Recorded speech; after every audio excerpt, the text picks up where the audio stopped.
Ako vas zanima koji su najbolji preparati za čišćenje kože i kako da pravilno očistite kožu, ovo je video za vas.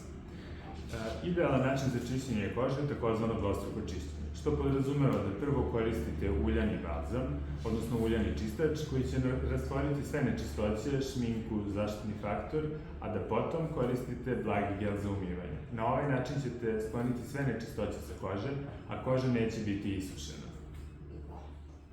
Preporučit ću vam 3 uljana čistača i 3 gela za umivanje. Što se tiče uljanih čistača, preparat koji ima najbolji odnos cene i kvaliteta je definitivno Heimish All Clean Balm.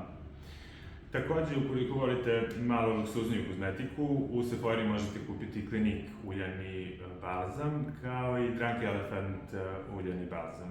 Oba su odlična, skuplji su u odnosu na Heimish, ali svakako sva 3 preparata traju dosta dugo jer je potrebno samo mala količina da se uklone sve nečistoće. Što se tiče gelova, univerzalno najbolji gel za sve tipove kože je Bioderma Sensibio gel za umivanje. On odlično skida čak i šminku, jako je blag i ostavlja hidriranu kožu.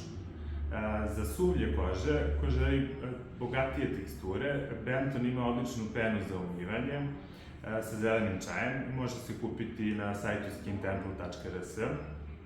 I najbolji preparat za masnu kožu, definitivno The Inky List čistač sa salicinom kiselinom. On ima 2% salicine kiseline, ali za razliku od drugih čistača na sličnom principu ne ostavlja kožu osušenu i iritiranu, već koža bude očišćena, ali bez te svoće.